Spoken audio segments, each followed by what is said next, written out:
Star Tamil செய்திகள். முதலில் தலைப்புச் செய்திகள்.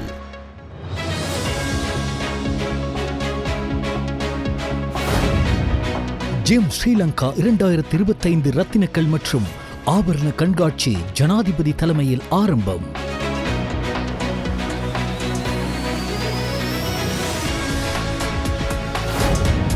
மோட்டார் வாகன இறக்குமதி, வரி மறுசீரமைப்பு மற்றும் டிஜிட்டல் மயமாக்கல் தொடர்பில் ஜனாதிபதிக்கும் நிதி அமைச்சின் அதிகாரிகளுக்கும் இடையில் கலந்துரையாடல். 2025 ஜனவரி 14 முதல் 17 வரை ஜனாதிபதி அனுரகுமார திசாநாயக்க சீனா செல்ல உள்ளார். சமூக மாற்றத்திற்காக மக்களின் மனப்பான்மை மாற வேண்டும். இது 24 மணித்தியாலயங்களில் செய்யக்கூடிய செயற்பாடு அல்ல. பிரதமர் கலாநிதி அரணி அமரசூரிய பாராளுமன்றத்தில் தெரிவிப்பு.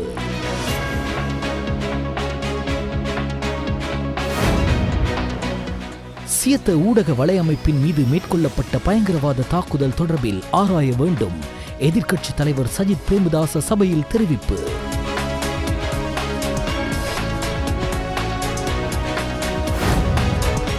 ஜப்பானின் சர்வதேச ஒத்துழைப்புக்கான நிறுவனத்தின் சிரேஷ்ட உபத்தலைவர் பிரதமர் கலாநிதி அரணி அமரசூரியவை சந்தித்தார்.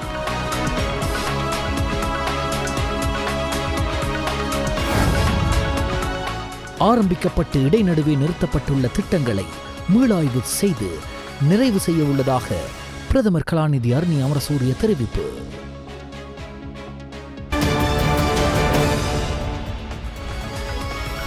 உள்நாட்டுச் செய்திகள்.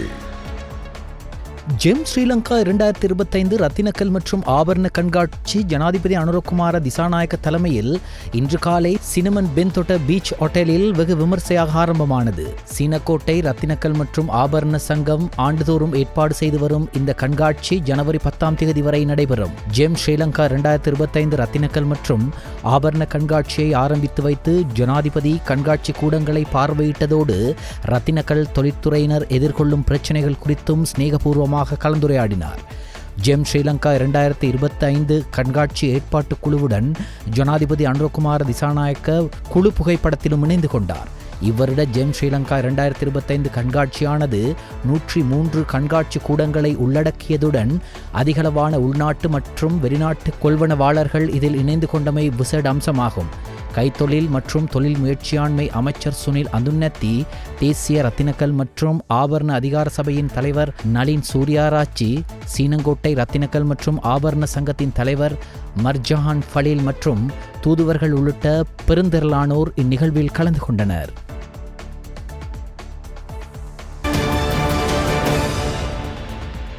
ஜனாதிபதி அனுரகுமார திசாநாயக்க மற்றும் நிதி அமைச்சின் அதிகாரிகளுக்கு இடையிலான கலந்துரையாடல் நேற்று ஜனாதிபதி அலுவலகத்தில் நடைபெற்றது. மோட்டார் வாகன இறக்குமதி, நிறுத்தி வைத்தல் வரி மற்றும் வேட் வரி சேகரிப்பு, டிஜிட்டல் மயமாக்கல் தொடர்பிலான பிரச்சினைகள் குறித்து இதன்போது கவனம் செலுத்தப்பட்டது.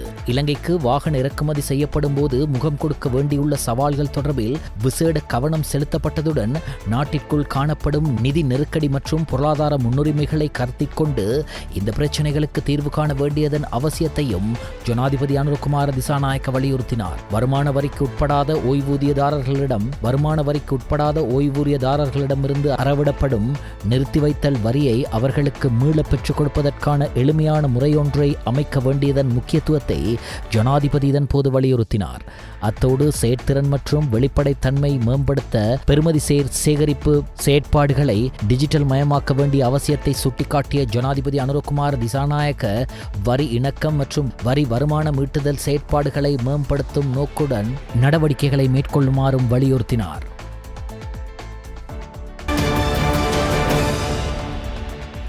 ஜனாதிபதி அனுரகுமார திசாநாயக்க 2025 ஜனவரி 14 முதல் 17 வரையான காலப்பகுதியில் சீனாவுக்கான சுற்றுப்பயணத்தை மேற்கொள்ள உள்ளார் என அமைச்சரவை பேச்சாளர் அமைச்சர் நலிந்த ஜெயதிச நேற்று தெரிவித்தார். நேற்று நடைபெற்ற அமைச்சரவை அமர்வின் பின்னரான ஊடகவியலாளர் சந்திப்பில் கலந்து கொண்டு உரையாற்றும் போதே அமைச்சர் நலிந்த ஜெயதிச ஜனாதிபதியின் சீன விடயம் தொடர்பான விவரங்களை தெரிவித்தார். ஜனாதிபதியுடன் வெளிவிவகார, வெளிநாட்டு வேலைவாய்ப்பு மற்றும் சுற்றுலா அமைச்சர் விஜித ஹேரத் மற்றும் போக்குவரத்து, நெடுஞ்சாலைகள், துறைமுகங்கள் மற்றும் சிவில் விமான விமான சேவைகள் அமைச்சர் பிமல் ரத்நாயக்க ஆகியோரும் சீனா செல்ல உள்ளனர்.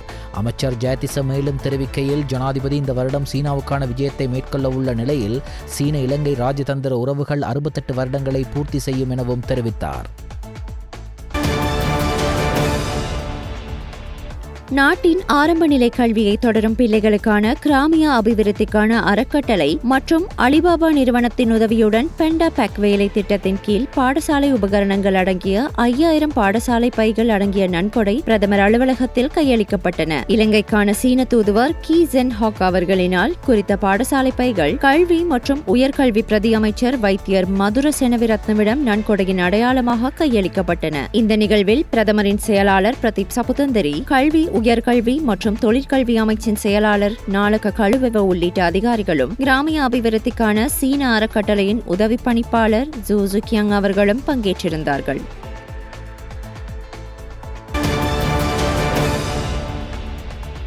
2016 முதல் 2020 ஆண்டு வரையான காலப்பகுதியில் அருகிலுள்ள பாடசாலை சிறந்த பாடசாலை வேலை திட்டத்திற்கு அமைய ஆரம்பிக்கப்பட்டு இடைநடுவே நிறுத்தப்பட்டுள்ள திட்டங்களை மீளாய்வு செய்து நிறைவு செய்யவுள்ளதாக பிரதமர் கலாநிதி ஹரிணி அமரசூரிய தெரிவித்துள்ளார். ஜனவரி 7ஆம் திகதி பாராளுமன்றத்தில் கருத்து தெரிவித்த போதே பிரதமர் இதனை தெரிவித்துள்ளார். இதன்போது மேலும் கருத்து வெளியிட்ட பிரதமர் கலாநிதி ஹரிணி அமரசூரிய, உண்மையில் நாம் இந்த தருணத்தில் குறித்த வேலை திட்டத்தின் கீழ் தெரிவு செய்யப்பட்ட பாடசாலைகளின் வேலைகள் தொடர்பில் மீளாய்வு செய்கின்றோம். பெரும்பாலான பாடசாலைகளில் குறித்த வேலை திட்ட பணிகள் இடைநடுவில் நிறுத்தப்பட்டுள்ளன. இதனால் நாம் இந்த நேரத்தில் அனைத்து பாடசாலைகளையும் மீளாய்வு செய்து எமது திட்டத்திற்கமைய அனைத்து பிள்ளைகளுக்கும் 3 கிலோமீட்டர் தூரத்திற்குள் செல்லக்கூடிய வகையிலான ஆரம்ப நிலை பாடசாலையும் அவ்வாறான பாடசாலைகளை இணைத்துக் கொண்டு நடத்தி செல்லக்கூடிய அனைத்து வசதிகளையும் கொண்ட மேல்நிலை பாடசாலை ஒன்று உருவாக்கவும் திட்டமிட்டுள்ளோம். இதனை நாம் மீண்டும் ஆரம்பத்திலிருந்து செய்வதற்கு எதிர்பார்க்கவில்லை. தற்போது இடைநடுவில் நிறுத்தப்பட்டுள்ள வேலை திட்டங்களுடன் தொடர்புடைய பாடசாலைகளை தெரிவு செய்து முன்னோக்கி கொண்டு செல்வதற்கே எதிர்பார்த்துள்ளதாக பிரதமர் தெரிவித்துள்ளார்.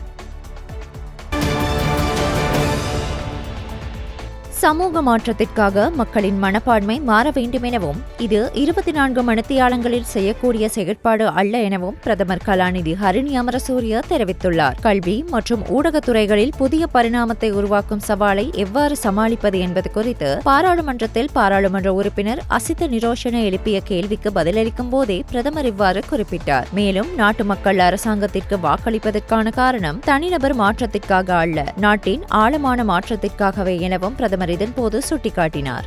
கிளீன் ஸ்ரீலங்கா வேலை திட்டம் தொடர்பில் 2 நாட்கள் பாராளுமன்ற விவாதம் நடத்த தீர்மானிக்கப்பட்டுள்ளது. ஜனவரி 21 மற்றும் 22 ஆகிய திகதிகளில் மேற்படி விவாதம் நடைபெறவுள்ளதாக அறிவிக்கப்பட்டுள்ளது. கிளீன் ஸ்ரீலங்கா வேலை திட்டம் தொடர்பில் மக்களுக்கு விளக்கம் அளிக்கும் வகையில் இந்த விவாதம் நடத்தப்படவுள்ளதாக பிரதமர் கலாநிதி ஹரிணி அமரசூரிய குறிப்பிட்டுள்ளார்.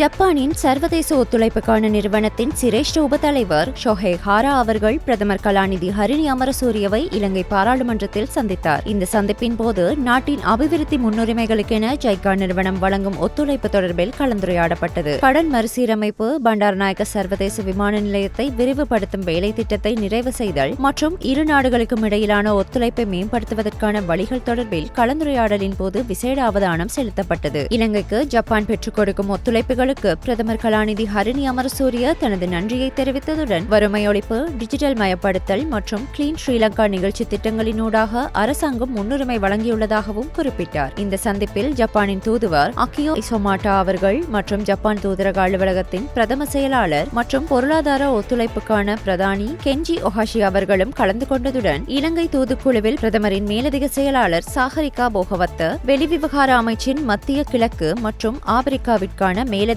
செயலாளர் யசோஜா கே குணசேகர, குறித்த அமைச்சின் கிழக்காசியாவிற்கான உதவி பணிப்பாளர் ரவீன் உபசேகர மற்றும் நிதி அமைச்சின் வெளிநாட்டு வளங்கள் திணைக்களத்தின் சிரேஷ்ட அதிகாரிகள் உள்ளிட்ட பலர் இணைந்திருந்தனர். சிரேஷ்ட போலீஸ் அதிகாரிகள் 11 பேர் இடமாற்றம் செய்யப்பட்டுள்ளனர். தேசிய போலீஸ் ஆணைக்குழுவின் அங்கீகாரத்திற்கு அமைய உடனடியாக அமலுக்கு வரும் வகையில் பின்வரும் இடமாற்றங்களை நடைமுறைப்படுத்துமாறு போலீஸ் மா அதிபர் உத்தரவிட்டுள்ளார். அதன்படி சிரேஷ்ட போலீஸ் அத்தியட்சகர் WV கினிகே குற்றத்தால் பாதிக்கப்பட்டவர்கள் சாட்சிகளை பாதுகாத்தல் மற்றும் பாதுகாப்பு வளங்கள் பிரிவின் பணிப்பாளர் பதவியில் பாதுகாப்பு வளங்கள் பிரிவின் பணிப்பாளர் பதவியில் இருந்து மாத்தறை பிரிவின் பொறுப்பதிகாரியாக மாற்றப்பட்டுள்ளார்.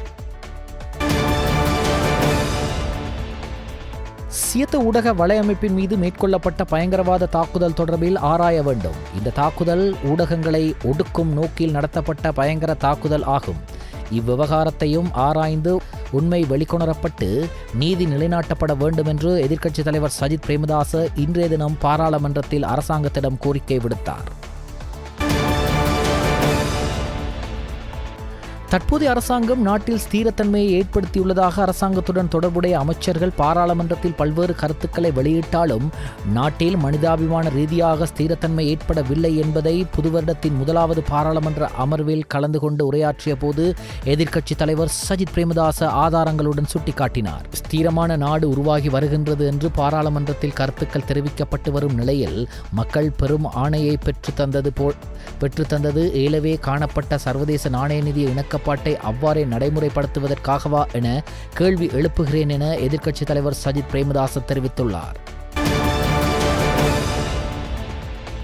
நாட்டின் ஆரம்ப நிலை கல்வியை தொடரும் பிள்ளைகளுக்கான கிராமிய அபிவிருத்திக்கான அறக்கட்டளை மற்றும் அலிபாபா நிறுவனத்தின் உதவியுடன் பெண்டா பேக் வேலை திட்டத்தின் கீழ் பாடசாலை உபகரணங்கள் அடங்கிய 5000 பாடசாலை பைகள் அடங்கிய நன்கொடை பிரதமர் அலுவலகத்தில் கையளிக்கப்பட்டன. இலங்கைக்கான சீன தூதுவர் கீ ஜென் ஹாக் அவர்களினால் குறித்த பாடசாலை பைகள் கல்வி மற்றும் உயர்கல்வி பிரதி அமைச்சர் வைத்தியர் மதுர செனவிரத்னவிடம் நன்கொடையின் அடையாளமாக கையளிக்கப்பட்டன. இந்த நிகழ்வில் பிரதமரின் செயலாளர் பிரதீப் சபுதந்தரி, கல்வி உயர்கல்வி மற்றும் தொழிற்கல்வி அமைச்சின் செயலாளர் நாளக கழுவெவ உள்ளிட்ட அதிகாரிகளும் கிராமிய அபிவிருத்திக்கான சீன அறக்கட்டளையின் உதவி பணிப்பாளர் ஜூ ஜுக்கியாங் அவர்களும் பங்கேற்றிருந்தார்கள்.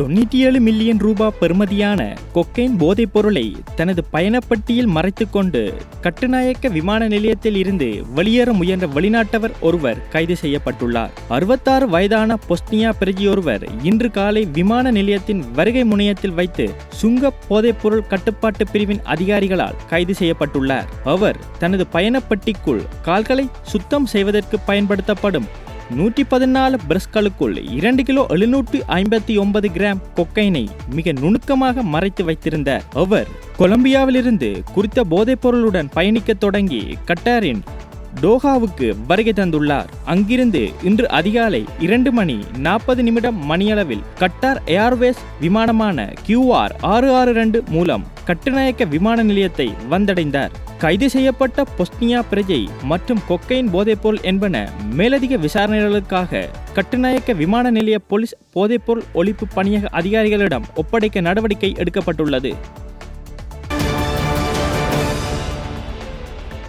குற்றச்செயல்களுடன் தொடர்புபட்ட 97 பேர் காத்தான்குடி போலீசார் நடத்திய திடீர் சுத்திவளைப்பு தேடுதல் நடவடிக்கைகளின் போது கைது செய்யப்பட்டுள்ளதாக காத்தான்குடி போலீசார் தெரிவித்தனர். மட்டக்களப்பு மாவட்ட சிரேஷ்ட போலீஸ் அத்தியட்சகரின் வழிகாட்டலில் காத்தான்குடி போலீஸ் நிலைய பொறுப்பதிகாரி RM ரத்நாயக்கவின் பணிப்புரையில் பேரில் காத்தான்குடி குற்றத்தடுப்பு போலீசார் மற்றும் போதை ஒழிப்பு போலீஸ் பிரிவினர் குறித்த தேடுதல் நடவடிக்கைகளை காத்தான்குடி போலீஸ் பிரிவுக்குட்பட்ட பல பிரதேசங்களில் மேற்கொண்டிருந்தனர். காத்தான்குடி, புதிய காத்தான்குடி, நாவட்குடா, கல்லடி, புதுக்குடியிருப்பு, தாளங்குடா, ஆரையம்பதி உட்பட பல இடங்களில் தேடுதல் நடவடிக்கைகளை மேற்கொண்டிருந்தனர். இதன்போது கேரள கஞ்சா மற்றும் ஐஸ் போதைப் பொருட்களை வைத்திருந்த 10 நபர்களும், கசிப்பு விற்பனை மற்றும் தயாரிப்பில் ஈடுபட்ட 60 நபர்களும், வேகமாக வாகனம் ஓட்டியமை உட்பட வேறு குற்ற செயல்களில் ஈடுபட்ட 27 பேருமாக 97 பேர் போலீசாரினால் கைது செய்யப்பட்டுள்ளனர். கைது செய்யப்பட்டவர்களிடமிருந்து ஐஸ், கேரள கஞ்சா, கசிப்பு உள்ளிட்ட போதைப் பொருட்கள் என்பன மீட்கப்பட்டுள்ளன. கைதான நபர்கள் மட்டக்களப்பு நீதவான் நீதிமன்றத்தில் ஆஜர்படுத்தப்பட்டுள்ளதுடன் காத்தான்குடி போலீசார் மேலதிக விசாரணைகளை மேற்கொண்டுள்ளனர்.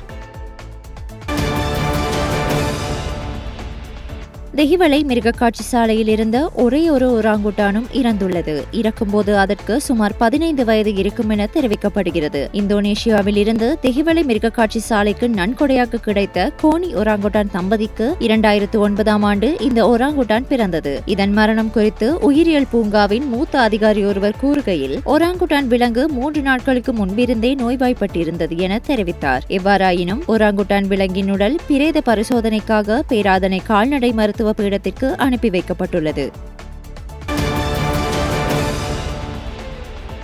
ஊடகவியல் விருதுகள் வழங்கும் நிகழ்வு நேற்று இடம்பெற்றது. இந்நிகழ்வில் மைல்கல்லாக உள்ள வாழ்நாள் சாதனையாளர் விருதுகளை இந்த வருடம் 5 சிரேஷ்ட ஊடகவியலாளர்கள் பெற்றுக் கொண்டனர். நாட்டின் அரச ஊடகத்துறையில் மிக சிறந்ததை கொண்டாடும் மிக சிறந்த ஊடகவியல் விருதுகள் வழங்கும் 25வது நிகழ்வானது கல்கிஸ்ஸா மவுண்ட்லவியா ஹோட்டலில் எம்பயர் பால்ரூம் மண்டபத்தில் நேற்றைய தினம் இடம்பெற்றது. இதன்போது பத்திரிகை துறையை சார்ந்த பத்திரிகையாளர்களுக்கு விருது வழங்கி கௌரவிக்கப்பட்டது. வெளிநாட்டு செய்திகள். அமெரிக்காவின் கலிபோர்னியா மாகாணத்தில் ஏற்பட்டுள்ள காட்டுத்தீ குடியிருப்பு பகுதிகளில் பரவியுள்ளதால் பெரும் பதற்றம் நிலவுகிறது. தெற்கு கலிபோர்னியாவின் வனப்பகுதிகளில் ஏற்பட்ட காட்டுத்தீ பலத்த காற்று காரணமாக மற்ற பகுதிகளுக்கும் அதிவேகமாக பரவி வருகிறது. இந்நிலையில் பெரும் தொழிலதிபர்கள் வீடுகள் அமைந்துள்ள லாஸ் ஏஞ்சல்ஸ் நகர் புறநகர் பகுதியை தீ சூழ்ந்துள்ளதாக கூறப்படுகிறது. திபெத்தில் நேற்று ஏற்பட்ட நிலநடுக்கத்தில் சிக்கி பலியானோர் எண்ணிக்கை 126ஆக உயர்ந்துள்ளது. 200க்கும் மேற்பட்டோர் படுகாயமடைந்தனர். அண்டை நாடான நேபாளம், சீனா, பூட்டான் நாடுகளிலும் இது பெரிதும் உணரப்பட்டது. திபெத்தின் ஜிகாசே மாகாணத்தில் டிங்கிரி பகுதியில் நேற்று காலை கடுமையான நிலநடுக்கம் ஏற்பட்டது. ரிக்டர் அளவுகோலில் 6.8 அளவுக்கு இந்த நிலநடுக்கம் ஏற்பட்டதாக சீனாவின் மண்டல பேரழிவு மீட்புத்துறை தெரிவித்துள்ளது. காசா மீது இஸ்ரேல் தொடர் தாக்குதல்களை மேற்கொள்ள உள்ளதாக தகவல்கள் வெளியாகியுள்ளன. கடந்த 24 மணித்தியாலயங்களில் 31 பலஸ்தீனியர்கள் உயிரிழந்துள்ளதுடன் 57 பேர் பலத்த காயங்களுக்குள்ளாகியுள்ளதாக சர்வதேச ஊடகங்கள் செய்தி வெளியிட்டுள்ளன. காசாவில் உயிர் பிழைத்தவர்களின் உயிர்களை காப்பாற்றுவதற்கான முயற்சிகள் தோல்வியடையும் நிலையில் உள்ளதாக ஐக்கிய நாடுகள் சபையின் நிவாரண தலைவர் டாம் பிளட்சர் தெரிவித்துள்ளார். துபாயில் கார் ரேஸ் பயிற்சியில் ஈடுபட்ட போது ஏற்பட்ட விபத்தில் நடிகர் அஜித் காயமின்றி தப்பினார். துபாயில் நடக்கும் 24H மற்றும் ஐரோப்பிய 24H சாம்பியன்ஷிப் கார் ரேஸ் போட்டிகளில் அணித் தலைவராகவும் ஓட்டுநராகவும் பங்கேற்கிறார் அஜித். பல வருடங்களுக்கு பின் டிராக்கில் அஜித் மீண்டும் களமிறங்க இருப்பதால் அவரது ரசிகர்கள் வாழ்த்து தெரிவித்து வந்தனர். இந்நிலையில் துபாயில் கார் ரேஸ் பயிற்சியில் அஜித் தீவிரமாக ஈடுபட்டுள்ளார். அந்த பயிற்சியின் போதுதான் அவர் ஓட்டிய ரேஸ் கார் விபத்துக்குள்ளானதாக தகவல் வெளியாகி அது குறித்த வீடியோ பதிவுகள் வைரலாகி வருகின்றன.